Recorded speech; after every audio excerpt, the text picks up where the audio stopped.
Hello everyone, कैसे हैं आप सभी का स्वागत करता हूं बैंकिंग क्लब पे।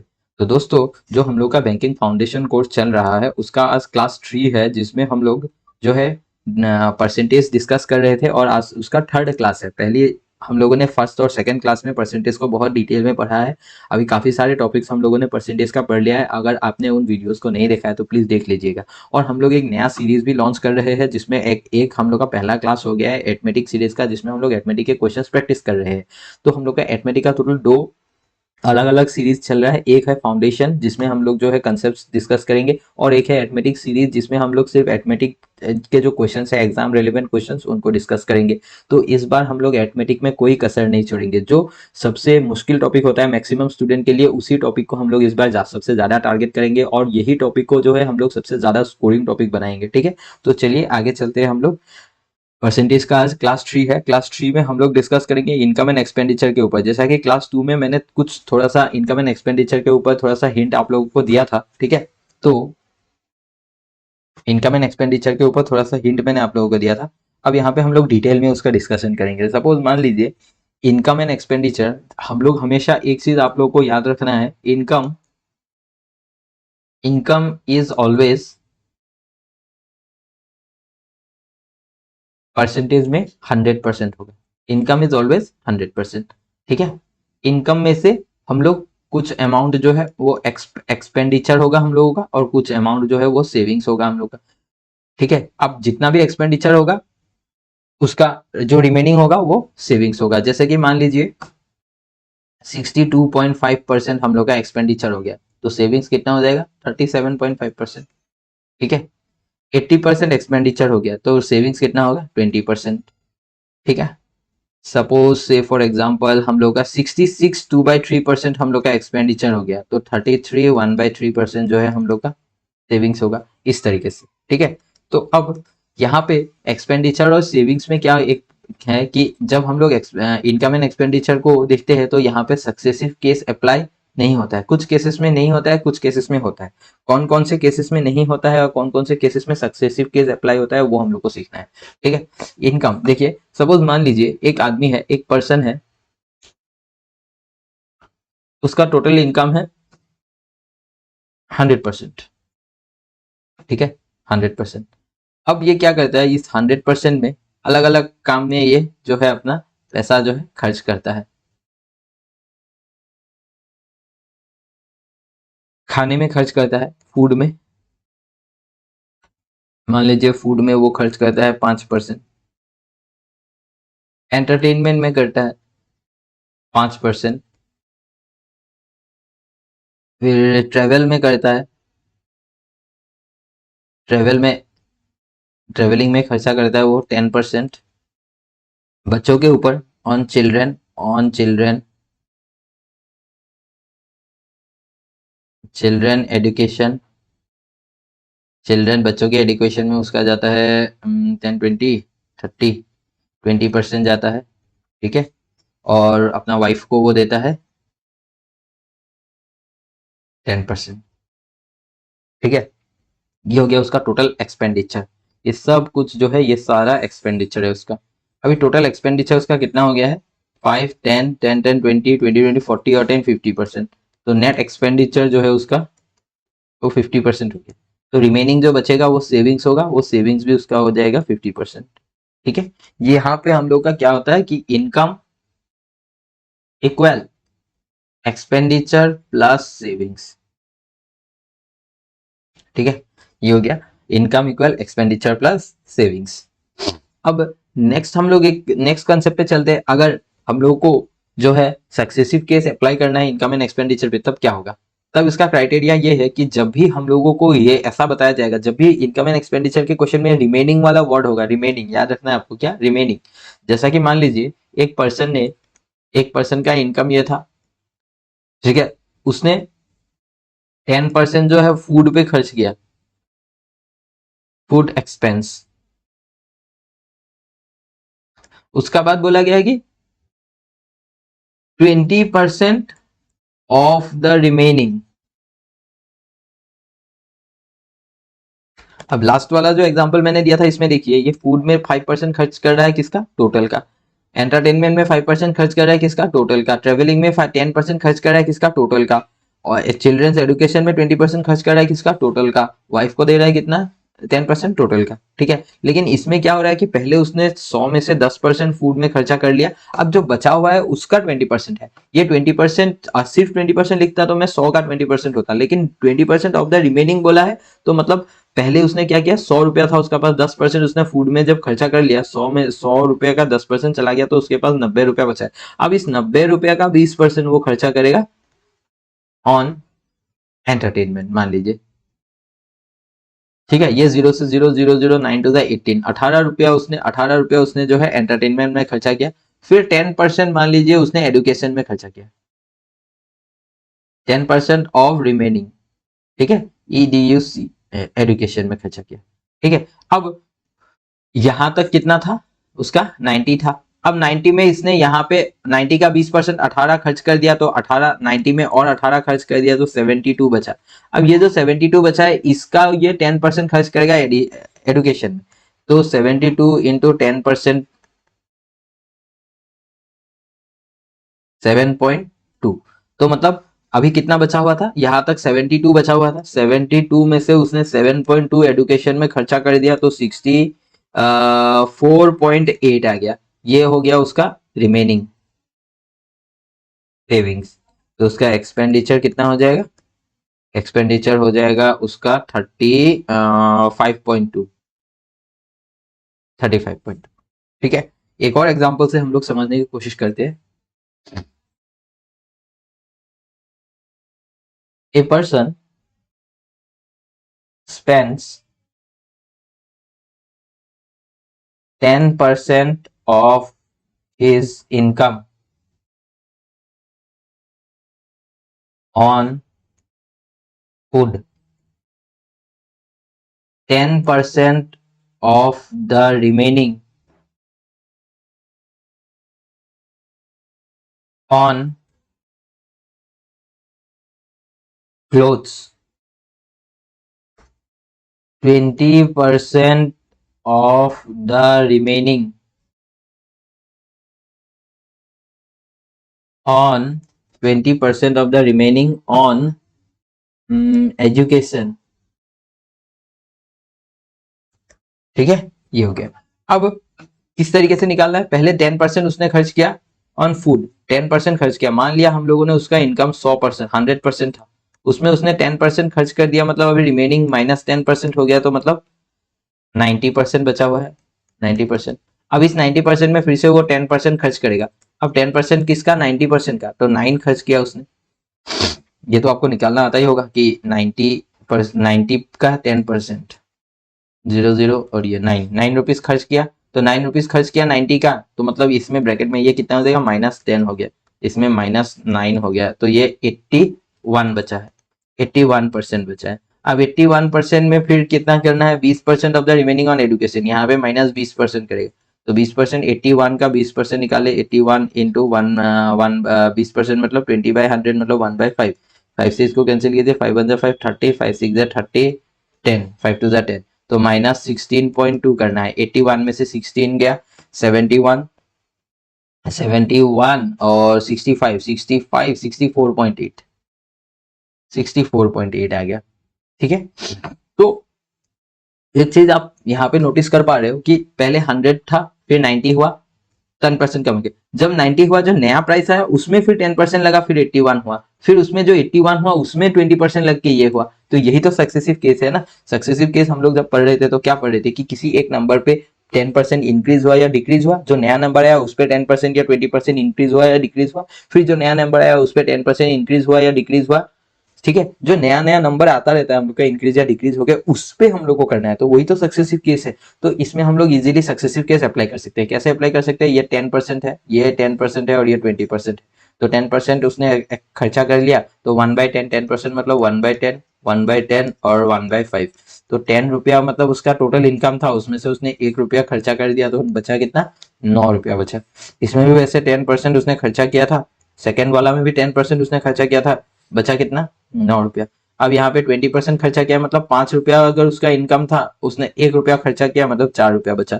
तो अभी यहाँ पे ये हो गया हम लोग का इनकम, ये हो गया हम लोग का सेविंग्स।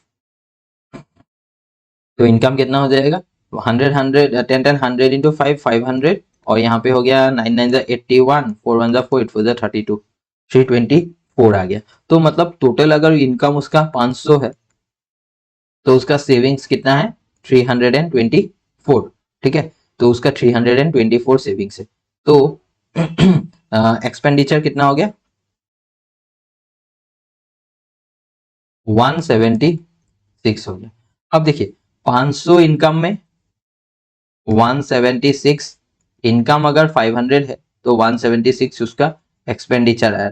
इनकम अगर 100 होता तो उसका एक्सपेंडिचर कितना होगा, डिवाइडेड बाय 5 करेंगे। 5 3 जा 15, 5 3 जा 15, 26, 5 5 जा 25, 5 2 जा 10, 35.2, 35.2 ये हो गया उसका एक्सपेंडिचर। ओ सॉरी, हाँ एक्सपेंडिचर। अब यहाँ पे जो हम लोग को 64.8 मिला था ये उसका सेविंग्स मिला था। सेविंग्स अगर 64.8 है तो एक्सपेंडिचर कितना हो जाएगा, एक्सपेंडिचर वही 35.2 हो जाएगा। ठीक है, तो हम लोग इस तरीके से भी निकाल सकते हैं और सक्सेसिव लगा के भी हम लोग जो है निकाल सकते हैं। ठीक है, आई होप, उम्मीद है आपको समझ में आया है। अभी हम लोग क्वेश्चंस, काफी सारे क्वेश्चंस है, 3 4 5 क्वेश्चंस बनाएंगे तो आपको बहुत अच्छे से समझ में आ जाएगा। तो चलिए क्वेश्चंस पे चलते हैं। A man spends 45% of his income on rent, 45% अपने इनकम का रेंट पे खर्चा करता है, 15% on food and 20% of the on other items. अब यहाँ पे कहीं पे रिमेनिंग वर्ड नहीं लिखा है। If he has 2250 left rupees left then what is his income. इसमें हम लोग को कुछ नहीं करना है, सबको सम कर देना है। 45%, 15% और 20%, टोटल कितना हो गया ये, 60 70 80%। 80% उसका टोटल एक्सपेंस है और रिमेनिंग 20% उसका बचा होगा। मतलब कैसे, देखिए मान लेते हैं हम लोग उसका जो इनकम है वो 100x है। समझाने के लिए कर रहा हूं मैं, नहीं तो डायरेक्टली कैसे कर सकते हैं हम लोग, 45% प्लस 15% प्लस 20%, कहीं रिमेनिंग नहीं है तो सबको जोड़ दीजिए, 80% आ गया। ये उसका एक्सपेंस है, तो सेविंग्स हो जाएगा 20%। यही सेविंग जो 20% है ये 2250 बताया गया है। 20% का वैल्यू 2250 है। तो हम लोग को निकालना है कि what is is income. Income हम लोग को मालूम है 100% होता है, तो इंटू 5 कर देंगे, तो इंटू 5 कर देंगे, ये इनकम आ जाएगा 100% इक्वल, ये इंटू 5 कर देंगे, 0 5 25 5 2 5011 12 2 1 5011 11250। ठीक है, तो इसको मैं अभी, इसको मैं अच्छे से बना के दिखाऊंगा आप लोगों को। पहले जो बेसिक तरीका है वो एक बार मैं समझा लेता हूँ आपको, ऐसा क्यों होता है। ठीक है, देखिए सबसे पहले आपने ये समझना है कि इनकम मान लिया मैंने 100x। अब पहले उसने 45% of his income on rent खर्चा किया, तो 45/100 इंटू 100x। फिर 15% उसने खर्चा किया, 15/100 इंटू 100x। रिमेनिंग नहीं बोला है ना, 15% ऑन फूड मतलब टोटल का ही 15%। 15% of the remaining on food बोलता तो इसको इसको सॉल्व करने के बाद जो मिलता उसमें 15% निकालना पड़ता, लेकिन अभी रिमेनिंग बोर्ड नहीं बोला है तो हम लोग उसको नहीं निकालेंगे। ठीक है, नेक्स्ट क्या बोला है, 20% ऑन अदर आइटम्स। 20% मतलब 20/100 ऑफ टोटल मतलब 100x। अब यहाँ पे ये टोटल उसका ये सारा एक्सपेंडिचर है। अब मैं क्या कर सकता हूँ, देखिए ये 100x 100x 100x तीनों में कॉमन है, तो मैं 100x को कॉमन ले लिया, तो इन सबको जोड़ेंगे। ये क्या है, 45/100 मतलब 45%, प्लस 15/100 मतलब 15%, प्लस 20/100 मतलब 20%। तो इन सबको जब मैं ऐड करूंगा तो 80% आएगा। 80/100 इंटू 100x, इसको कैंसिल कर दिया, 80x आ गया। टोटल उसका इनकम 100x था, उसमें से 80x उसने एक्सपेंडिचर खर्चा कर लिया, तो बचा कितना, 20x। ये 20x ही किसके बराबर है, 2250 के बराबर है। तो हम लोग को निकालना है what is is income. Income क्या है, 100x है, तो इंटू 5 करेंगे, इंटू 5 करेंगे तो 100x इक्वल 115 ये हो गया उसका इनकम। ठीक है, यहाँ तक समझ में आ गया। अब इसको हम लोग कन्वेंशनल तरीका ये था कि इस तरीके से हम लोग जो है कर सकते हैं, लेकिन इसका जो आसान तरीका है वो क्या है, ये देखिए क्या करना है हम लोग को, कुछ नहीं, सब नंबर को, सब जब भी रिमेनिंग नहीं रहेगा तो आप लोगों को सारा परसेंटेज जो एक्सपेंडिचर वाला परसेंटेज है सबको ऐड कर देना है। ऐड कर दिया आपने, 80% हो गया एक्सपेंस। अब आपने लिख लेना है कि सेविंग्स कितना होगा, तो उस हिसाब से 20%। तो जिसका भी वैल्यू दिया हुआ है उसको उसके साथ इक्वेट कर दीजिए। सेविंग्स का वैल्यू दिया हुआ है हम लोग को 2250, तो ये 20% का वैल्यू ही 2250 हो गया। तो 100% का इंटू 5 कर देंगे, 11250, बस खत्म, इतना ही था। ठीक है, आगे चलते हैं हम लोग नेक्स्ट क्वेश्चन पे। Question number 2, Pankaj spends 40% of his income on food. 40% उसका इनकम का वो फूड पे खर्चा करता है। द रिमेनिंग 50% ऑन ट्रेवलिंग, यहाँ पे रिमेनिंग वाला वर्ड अप्लाई हो गया, देखिए remaining, remaining 50% on travelling. The remaining 30% on clothes if he saves 5040 per month and find his income, monthly income. अब रिमेनिंग वाला काम में हम लोग यहाँ पे यूज करेंगे सक्सेसिव। ठीक है, जब भी रिमेनिंग वर्ड आपको दिखेगा उसमें हम लोग यूज करेंगे सक्सेसिव केस। अब यहाँ पे 40% है, 50% है और 30% है, सबको जो है भिन्न में लिख लीजिए फ्रैक्शन में, 2/5, 1/2 और 3/10, ये हो गया। अब हम लोग को मालूम है 40% ऑफ उसका इनकम का उसने क्या किया है, फूड पे खर्चा किया है। तो 5 अगर इनकम था, 2 उसने फूड पे खर्चा किया है, तो बचा कितना, 3।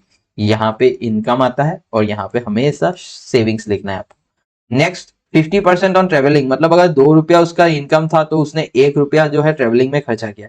2 रुपया इनकम था, 1 रुपया उसने ट्रेवलिंग में खर्चा किया, मतलब बचा कितना, 1 रुपया बचा।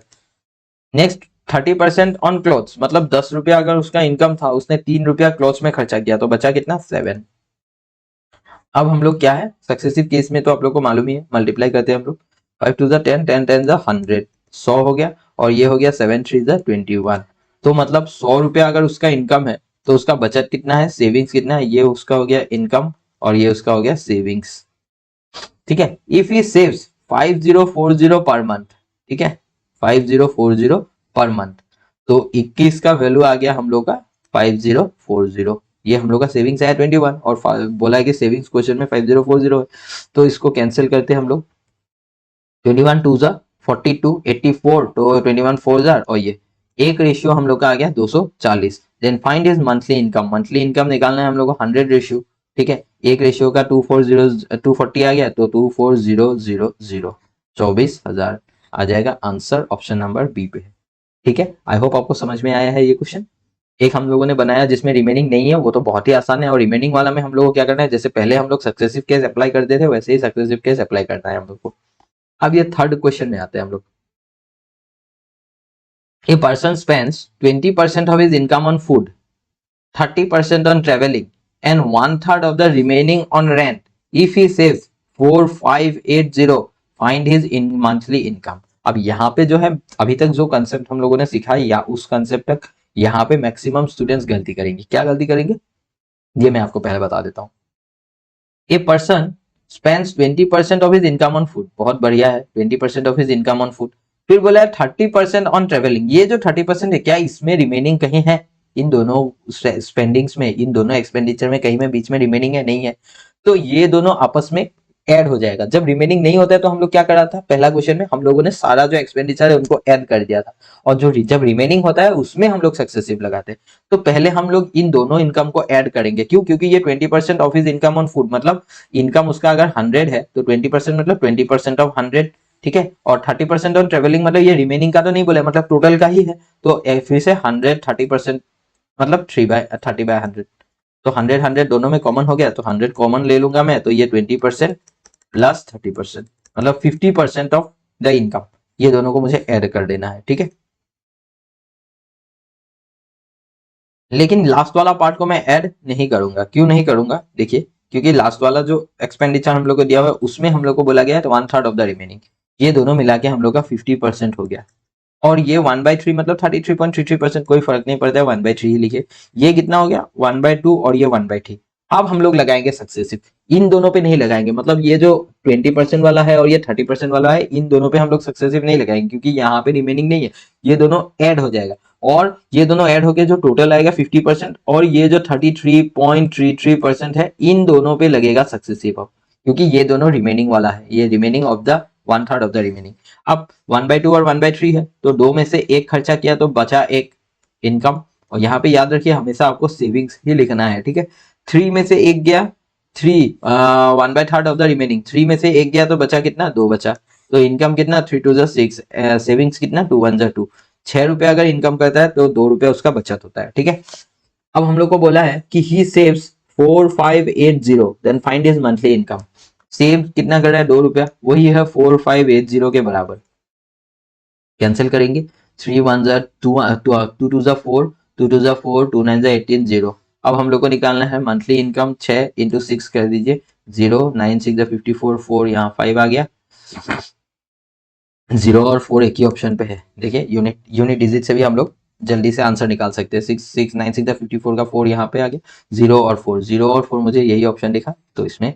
और लगभग देखिए अप्रोक्सीमेट अगर करेंगे, ये 2200 है और ये 6 है, तो 2000 इंटू 6 12,000 और ये 1200, तो 1300 के आसपास आएगा, और सॉरी 13,000 के आसपास आएगा, तो ये आ गया ऑप्शन नंबर बी। ठीक है, पूरा मल्टीप्लाई नहीं करना है हमने। ठीक है, आगे चलते हैं हम लोग क्वेश्चन नंबर 4 पे। ये एक अलग टाइप का क्वेश्चन है, मतलब सक्सेसिव केस ही यूज होता है, लेकिन थोड़ा टाइप अलग है। The population of a village is 6250, एक विलेज का पॉपुलेशन है 6250, बहुत अच्छा है। If it increases by 10% in the first year, पहला साल 10% बढ़ गया, decreases by 20% on the second year and increases by 30% on the third year, then what will be the population of the village after 3 years. अब जो इसका conventional तरीका है तो वो क्या है, 6250 है, पहला साल 10% बढ़ गया, इंक्रीजेस बाय 10%, तो 110/100 ये आ गया। फिर इनटू दूसरा साल डिक्रीजेस बाय 20%, डिक्रीजेस बाय 20% मतलब 80% हो गया, 80/100 into, and increases by 30%, increases by 30% मतलब हाँ अगर 100 था तो 130 हो गया ये। अब इसको हम लोग को सॉल्व करके जो आंसर मिलेगा वही हम लोग का हो गया, what will be the population of the village after 3 years. ठीक है, लेकिन इसको सॉल्व करने का जो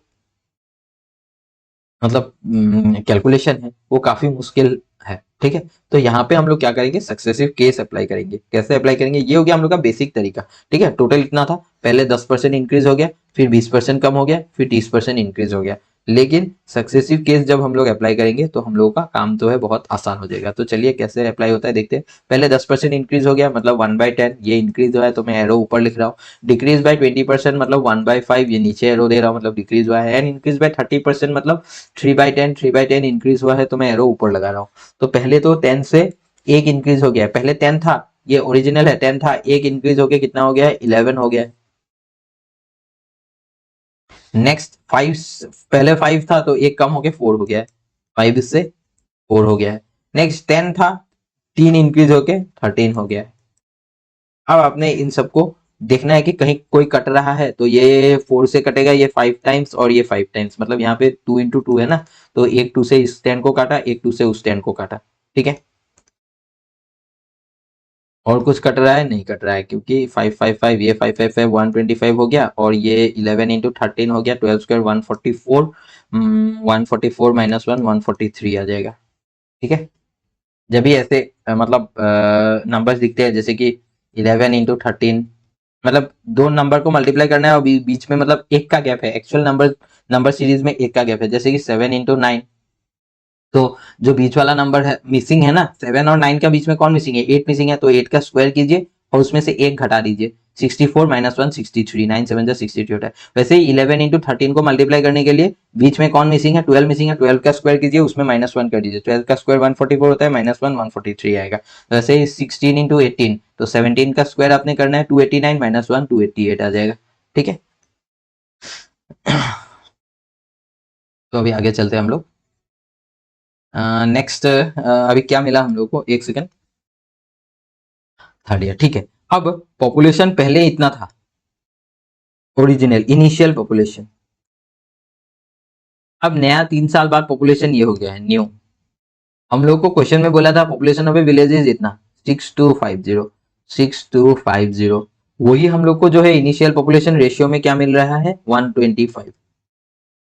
तो ये 125 से ये 5 बार गया और 0, एक रेशियो का वैल्यू 50 आ गया, तो 143 इंटू 50, 5 3 जा 15 का 5, 1 आ गया, 5 4 जा 20 21, 051 051, यही ऑप्शन में है, 7150, 17 14 5 जा 70 आएगा, 7150। ठीक है, तो option number B is the correct option. ठीक है, आगे चलते हैं हम लोग नेक्स्ट क्वेश्चन पे। The population of a village is x if it increases by 6.25% in the first year, decreases by 11.76 in the second year, and increases by 14.28 in the third year.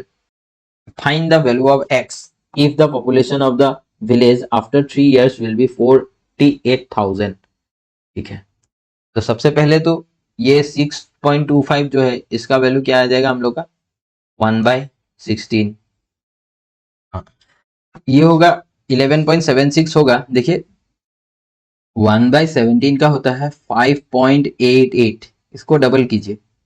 8 to the 16 का 6, 1, 8 to the 16 17 का 7, यहाँ पे 1, 5 to the 10 11, 11.76, और इसको भी जब double करेंगे तो 2/17 आएगा। ठीक है, 1/17 का हम जो अब अगर पहला क्लास देखेंगे पर इस सीरीज का, तो वहां पे हम लोगों ने 1/17 का आपको सिखाया हुआ है, किस तरीके से निकालना है वो भी सिखाया है। ठीक है, 1/7, तो ये हो गया हम लोग का 2/17। नेक्स्ट हो गया, एक सेकंड, इंक्रीज, पहला वाला इंक्रीज हो रहा है, दूसरा वाला डिक्रीज हो रहा है, तो एरो नीचे लगा रहा हूं मैं। And in the second year the increases by 14 to 8.28, ये तो आपको अभी तक याद हो ही गया होगा मेरे हिसाब से। ये हो गया 1/7 इंक्रीज।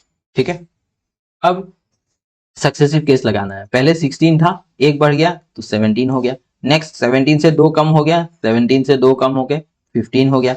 नेक्स्ट 7 से 1 बढ़ के 8 हो गया। बहुत अच्छा। अब हम लोग जो जो कट रहा है उसको कटेंगे। ये 7 से ये सॉरी, ये 17 से 17 कट गया। ये 8 से ये 16 गया 2 बार, 7 to the 14 आ गया, और यहाँ पे हम लोग का 15 आ गया। तो मतलब पुराना जो पॉपुलेशन था इनिशियल, वो 14 था, और अब नया जो पॉपुलेशन है वो कितना हो गया है, 15 हो गया है। तो हम लोग को क्वेश्चन में बोला गया है कि जो find the value of if the population of the village after 3 years is 48,000, नया जो पॉपुलेशन है उसका वैल्यू हम लोग को 48,000 बोला है। तो वही 15 रेशियो का वैल्यू 48,000 है। तो 15 रेशियो का वैल्यू अगर 48,000 है तो कैंसिल करेंगे, 14 3 जा 40, 15 3 जा 45, 30 आ गया, 15 2 जा 30, 0 0, 3,200। तो एक रेशियो का वैल्यू 3,200। तो इनिशियली कितना रेशियो था, 14 रेशियो था। तो 3,200 3200 इंटू 14,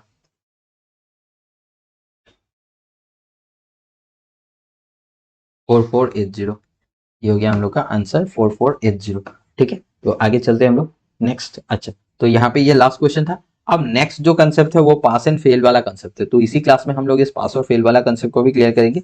देखिए, ये एक ऐसा क्वेश्चन है, आपने शायद इस टाइप का क्वेश्चन कहीं पे किसी भी प्रीलिम्स एग्जाम में देखा है कि कोई एक नाम दे देगा कि मान लीजिए मोहन है, Mohan scored 230 marks in an examination and failed by इतना परसेंट या इतना मार्क्स।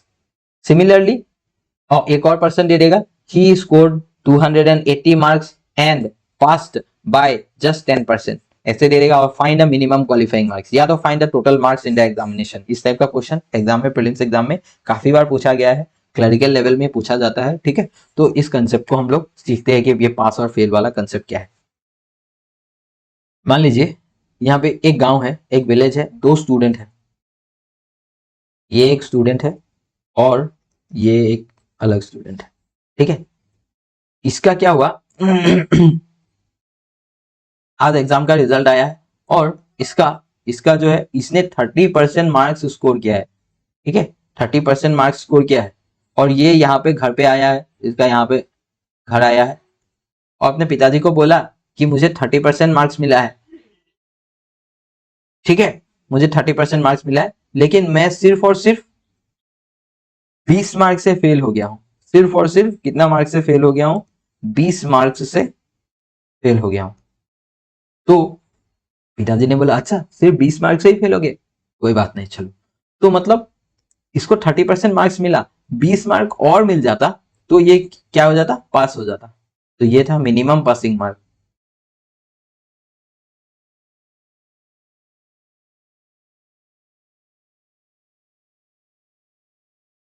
मार्क एमपीएम, बाद में मैं एमपीएम लिखूंगा। ठीक है, मिनिमम पासिंग मार्क। अब ये दूसरा बच्चा है, इसका यहाँ पे पिताजी रुका हुआ है। इसने बोला पिताजी मुझे 45% मार्क्स मिला, और जो मिनिमम पासिंग मार्क है उससे मुझे 40 नंबर ज्यादा मिला है, मतलब जो पास करने के लिए चाहिए उससे 40 ज्यादा मिला है। तो इसके पिताजी बहुत खुश हो गया, वाह जो मिनिमम लाना था उससे 40 ज्यादा मिला है, बहुत बढ़िया। तो मतलब इसको अगर 40 कम मिलता तो भी ये मिनिमम पासिंग मार्क होता, पासिंग मार्क। ठीक है, अब ये दोनों ने सेम एग्जाम दिया था, तो इसका जो मिनिमम पासिंग मार्क है और इसका जो मिनिमम पासिंग मार्क है ये दोनों बराबर होगा, बिल्कुल होगा ही होगा। तो 30% प्लस 20 इक्वल, ये भी एक मिनिमम पासिंग मार्क है उसी सेम एग्जाम का, और 45% माइनस 40 ये भी एक मिनिमम पासिंग मार्क है। अब हम लोग परसेंटेज को परसेंटेज का पास लेके जाएंगे, 30 को इधर ले गया 15 बचा, इसको इधर लेके आ गया तो ये 60 आ गया। 15% इक्वल 60, तो 1% का वैल्यू आ गया 4, 1% इक्वल 4। अब आप कुछ भी निकाल सकते हो, टोटल मार्क्स कितना है, मिनिमम पासिंग मार्क कितना है, ये मान लीजिए ये मोहन है और ये रोहन है, मोहन को कितना मिला, रोहन को कितना मिला, सब कुछ निकाल सकते हो आप। कैसे निकाल सकते हो, देखो 1% का आपको वैल्यू मिल गया, तो हम लोग को पता है एक एग्जाम का टोटल मैक्सिमम मार्क्स कितना होता है 100%, तो मतलब इस एग्जाम का टोटल मार्क्स क्या था 100% मतलब 400, ये क्या है टोटल मार्क्स।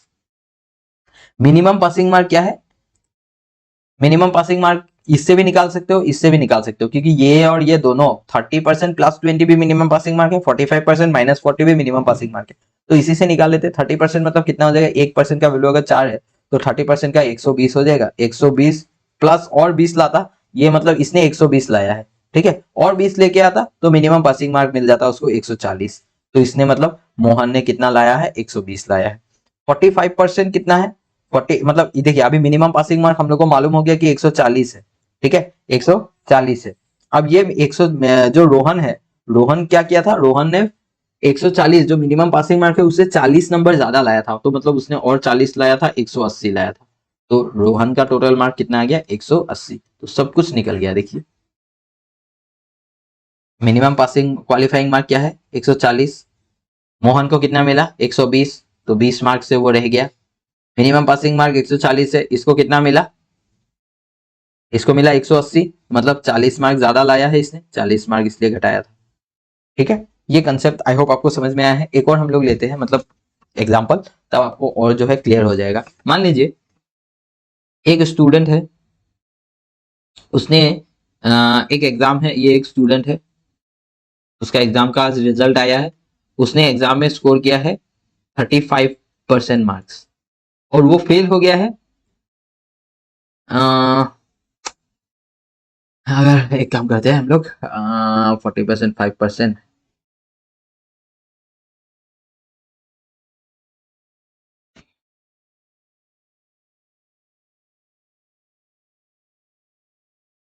40 मार्क्स से वो फेल हो गया, ठीक है 40 मार्क्स से वो फेल हो गया, मतलब अगर 40 जो 35% तो उसको मिला ही है मार्क्स, उसमें और 40 मार्क और मिल जाता तो वो पास हो जाता, मिनिमम पासिंग मार्क।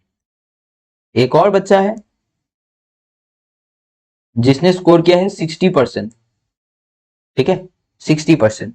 अब इसने स्कोर किया है 60%, और मान लेते हैं कि इसने जो है मिनिमम जो पासिंग मार्क है उससे कितना ज्यादा स्कोर किया है, इसने स्कोर किया 60%, ठीक है। अब अगर इस ये तो पास हो गया, ये मान लीजिए ये जो मिनिमम क्वालिफाइंग मार्क है मिनिमम पासिंग मार्क है उससे इसने 80 मार्क ज्यादा स्कोर किया है, ठीक है 80 मार्क्स ज्यादा स्कोर किया है, तो मिनिमम पासिंग मार्क पहुंचने के लिए इसका जो स्कोर है उसमें से 80 मार्क्स मुझे घटाना पड़ेगा, तब जाके मुझे मिनिमम पासिंग मार्क मिलेगा। इसमें जोड़ना पड़ेगा इसमें घटाना पड़ेगा, क्यों, क्योंकि इसने जितना नंबर लाया मिनिमम पासिंग मार्क अभी भी 40 नंबर दूर है, और इसने जितना नंबर लाया ये तो मिनिमम पासिंग मार्क को पार करके 80 मार्क और ज्यादा लेके आ गया है, ठीक है, तो ये हो गया। अब ये दोनों ने अगर सेम एग्जाम दिया हुआ है तो मिनिमम पासिंग मार्क दोनों का ही सेम होना चाहिए, बिल्कुल। तो हम लोग लिखेंगे 35% ऑफ, और सॉरी 35% में, हो सकता है मैंने अपने मतलब कुछ बिना कैलकुलेट किए अपने मर्जी से नंबर लिख दिया है, तो हो सकता है कि लास्ट में ये जो है कैंसिल आउट ना हो, फिर भी देख लेते हैं। इक्वल 60% माइनस 80, अब इसको इधर भेजेंगे तो ये 25% आ जाएगा, 25% इक्वल कितना आ जाएगा, ये 120, 120 आ जाएगा, ठीक है। देखिए कैंसिल नहीं हुआ, तो एक काम करते हैं हम लोग इसको जो है 45 ले लेते हैं, तब आ जाएगा। इसको मैंने 45 ले लिया, ठीक है। ये मतलब ये जो 35% मिला और 45 मार्क्स से वो फेल हो गया, तो यहाँ पे 45 कर देते हैं, एक सेकेंड। तो ये 45 करेंगे तो 45 और 80 कितना हो जाएगा, 125 हो जाएगा। तो 1% का वैल्यू आ गया हम लोग का 5, 1% का वैल्यू 5 आ गया, तो टोटल मार्क्स कितना हो जाएगा एग्जाम का, टोटल मार्क्स हो जाएगा एग्जाम का 100% होता है तो मतलब 500, 500 मार्क्स इस एग्जाम का है, ठीक है। अब मान लीजिए ये श्याम है, ये मान लीजिए मनोज है, ठीक है। अब श्याम को कितना मिला है, श्याम को नंबर कितना मिला है, YAM, श्याम को मार्क्स कितना मिला है 35% प्लस 45, मतलब 35% श्याम को मिला है। तो 1% का अगर 5 है तो 35% का 175 इसको मिला है, ठीक है। मनोज को कितना मिला है, 60% मार्क्स मिला है। तो 1% अगर 5 है तो 60% 300 मिला है, ठीक है। इन दोनों को मिला है। अब मिनिमम पासिंग मार्क कैसे निकालेंगे, चाहे ऊपर वाला से निकालिए चाहे नीचे वाला से निकालिए, कोई फर्क नहीं पड़ेगा। ये भी मिनिमम पासिंग मार्क है, ये भी मिनिमम पासिंग मार्क है। मतलब श्याम का नंबर में अगर 45 जोड़ेंगे, इस श्याम का नंबर में अगर 45 जोड़ेंगे तभी मिनिमम पासिंग मार्क आएगा, या तो मनोज का नंबर में 80 माइनस कर देंगे तभी मिनिमम पासिंग मार्क आएगा। इसमें 45 जोड़िए कितना आएगा, 25 जोड़ने से 200 और 20 जोड़ेंगे तो 220, और इसमें 300 में 80 घटा देंगे तो भी 220। ये दोनों ही मिनिमम पासिंग मार्क है। तो इससे सब कुछ निकल जाएगा, ठीक है। आई होप आपको जो है कंसेप्ट समझ में आया है। तो चलिए आगे चलते हैं हम लोग क्वेश्चंस पे। क्या बोला गया, in an examination a student had to obtain 33% of the minimum marks to pass, मतलब जो sorry maximum marks to pass, जो मैक्सिमम मार्क है उसका 33% लाना है। मतलब अगर 100 मार्क का एग्जाम है तो उसको 33 स्कोर करना ही करना है, तभी वो पास हो पाएगा, ठीक है। He got 125 marks and failed by 40 marks, the maximum marks were निकालना है। मतलब उसने कितना, उसको कितना मिला, he got 125 marks and failed by 40 marks, ठीक है। अब जो मिनिमम पासिंग मार्क है वो क्या है 33%। अब उसको कितना मिला है, ये जो लड़का है, ये जो लड़का है उसको कितना मिला है 125 मार्क्स मिला है, प्लस ये उसको मिला है, प्लस और अगर वो कितने से फेल हो गया, 40 मार्क से फेल हो गया, 40 मार्क और अगर मिल जाता तो वो पास हो जाता, ठीक है। मिनिमम पासिंग मार्क जो है वो मिल जाता उसको, और वो मिनिमम पासिंग मार्क परसेंटेज में कितना है 33.33, सॉरी 33% है। 33 पर ये 1/3 मत लिख दीजिए इसका, ठीक है, क्योंकि ये 33% एंड 33.33% दोनों अलग चीज है, ठीक है। अब यहाँ पे कितना हो जाएगा, ये 165 इक्वल 33%। तो कैंसिल कीजिए, ये 5 बार गया, 1% इक्वल 5। तो what is the maximum marks, maximum marks इसका आ गया 500, क्योंकि हम लोग को सॉरी, अरे भाई 5000 लिख रहा हूँ, यहीं पे लिख देता हूँ। तो 100% कितना हो जाएगा 500। तो एग्जाम का जो टोटल मार्क है वो हो गया 500, ठीक है। आई होप आपको समझ में आ रहा है। तो नेक्स्ट आगे नेक्स्ट क्वेश्चन पे चलते हैं हम लोग। तो इस क्वेश्चन में क्या बोला गया है, चलिए देखते हैं। Mukesh has to secure 40% marks to pass an examination, Mukesh को ये एग्जामिनेशन को पास करने के लिए 40% मार्क्स चाहिए, ठीक है। तो मिनिमम पासिंग मार्क्स जो है परसेंट में कितना है 40%। ही गॉट 90 मार्क्स, उसको 90 मार्क्स मिला है, वो फेल हो गया 10 मार्क्स से। तो मतलब 90 मार्क्स प्लस अगर 10 मार्क में करता हूँ तो कितना आएगा मेरा मिनिमम पासिंग मार्क, जो कि 40% के बराबर है। तो 100 इक्वल 40%, ठीक है। अब फाइंड द मैक्सिमम मार्क्स। अब 40% का वैल्यू अगर 100 है, 40% मतलब कितना है 2/5, 2/5 का वैल्यू अगर 100 है तो 1/5 का वैल्यू 50 हो जाएगा। तो टोटल मार्क्स हो जाएगा 5 5 25, 250 टोटल मार्क्स। बहुत ही सिंपल क्वेश्चन था, ठीक है। तो समझ में आ रहा होगा आई होप। आगे चलते हैं हम लोग। Next, students score 28% marks and fail by 6 marks, एक स्टूडेंट को 28% मार्क्स मिला और फेल हो गया 6 मार्क्स से। Another student got 56% marks which is 8 marks more than the minimum passing mark, what is the total mark in the examination. इसमें दो student का बात किया जा रहा है, एक को मिला 28% मार्क्स और वो जो फेल हो गया 6 मार्क्स से, ठीक है। Equal another student got 56% mark, इसको 56% मार्क मिला और इसने कितना मिनिमम पासिंग मार्क से 8 marks more than the minimum passing mark, तो -8 कर देंगे, तब जाके हम लोग को मिलेगा जो है मिनिमम पासिंग मार्क। अब फिर से मैं बता देता हूँ, देखिए जो पहला स्टूडेंट है उसने 28% मार्क्स स्कोर किया और 6 मार्क्स से फेल हो गया, मतलब 28% मार्क्स प्लस और 6 मार्क अगर मैं जोड़ दूं तो मिनिमम पासिंग मार्क मिल जाएगा।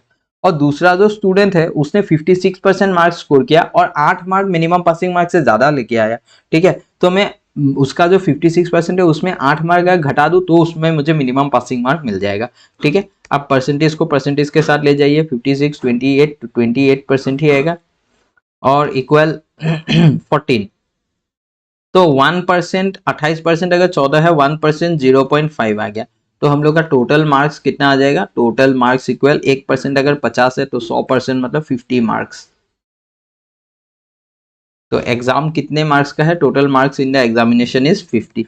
Option number B. Next question number 4 पे चलते हैं। A candidate got 20% marks in an examination and fail by 30 marks. 20% marks लाया और फेल्ड बाय 30 मार्क्स, मतलब 30 और लाता तो पास हो जाता, minimum passing mark. But another candidate who got 32% marks got 42 marks more than the pass mark. 42 more than the pass mark. अब इसमें एक और शॉर्ट ट्रिक मैं आपको सिखाऊंगा। इतना भी नहीं लिखना है आपने, आपने बस देखना है कि ये इसने क्या किया। इसको 20% मार्क्स मिला है और 30 से फेल हो गया है, और इसको 32 मिला है और 42 ज्यादा मिला है। ठीक है, तो इन दोनों परसेंटेज का डिफरेंस आप निकाल लो कितना है, 20 और 32 का 12%। और इसको ये 30 मार्क कम लेके आया और ये 42 मार्क ज्यादा लेके आया, इन दोनों को ऐड कर दो। 40 और 32 72, बस 12% का वैल्यू 72। 12 6 जा 72, 1% का वैल्यू 6, तो 100% का वैल्यू हो जाएगा 600। तो टोटल मार्क एग्जाम का 600। Then what is the percentage passing mark? Passing mark हम लोग को निकालना है। अभी 100% का वैल्यू अगर 600 है तो 20% का वैल्यू कितना होगा? डिवाइडेड बाय 5 करेंगे, डिवाइडेड बाय 5 करेंगे तो 120 आ जाएगा, 120 मार्क्स। और 20% मिलने से तो पास नहीं करेगा, और 20% मिलेगा और 30 मार्क चाहिए, क्योंकि ये पहला जो कैंडिडेट है उसको 20% मार्क मिला था और 30 मार्क से फेल हो गया। 20% मतलब अगर 120 है तब भी और कितना मार्क्स चाहिए? और 30 मार्क्स चाहिए, तो 150 हो गया मिनिमम पासिंग मार्क। ठीक है, एमपीएम। अब ये मैंने 12% इक्वल 72 कैसे किया? देखिए, इसको जब भी एक स्टूडेंट पास कर रहा, एक स्टूडेंट फेल हो रहा है और कितना मार्क्स से फेल हो रहा है वो दिया जाएगा, और एक स्टूडेंट पास कर रहा है और कितना ज्यादा मिलके पास कर रहा है वो बताया जाएगा। तो आपने क्या करना है? परसेंटेज का डिफरेंस निकालना है और दोनों मार्क्स जो दिया हुआ है उनको ऐड कर देना है। जैसे कि इसमें ही हम लोग अभी क्या करते कि 20% इसने स्कोर किया, प्लस और 30 नंबर लेके आता तो ये मिनिमम पासिंग मार्क इसको मिल जाता।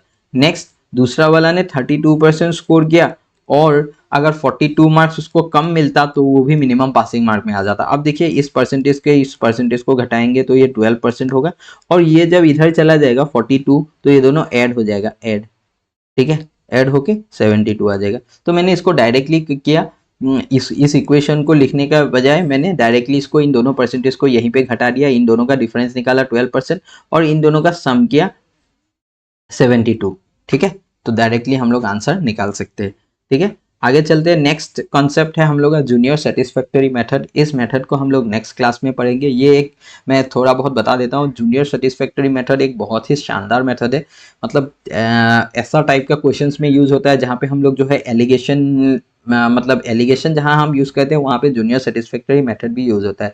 ये जो मेथड है ये परसेंटेज के क्वेश्चन को सॉल्व करने का एक बहुत ही बढ़िया मेथड है। तो इसको हम लोग नेक्स्ट क्लास में सीखेंगे। तो आज का क्लास यहीं पे एंड करते हैं। आई होप आपको समझ में आया होगा क्लास। अगर क्लास अच्छा लग रहा है तो चैनल को मतलब वीडियो को लाइक कर दीजिए, चैनल को भी सब्सक्राइब कर दीजिए। ठीक है, आज हम लोगों ने दो टॉपिक पढ़ा, इनकम एंड एक्सपेंडिचर और ये पास फेल वाला कंसेप्ट। ठीक है, इसके रिगार्डिंग जितने भी क्वेश्चन हम लोग इन सब जो हम लोग अभी कंसेप्ट पढ़ रहे हैं, जो चीज़ हम लोग पढ़ रहे हैं, इसके रिगार्डिंग जो प्रैक्टिस सेशन होगा वो हम लोग का एथमेटिक सीरीज में होगा। उसमें हम लोग भरपूर तरीके से जो है क्वेश्चंस प्रैक्टिस करेंगे जो कि एग्जाम रेलिवेंट होगा। ठीक है, तो आज का क्लास यहीं पे एंड करते हैं। Thank you everyone.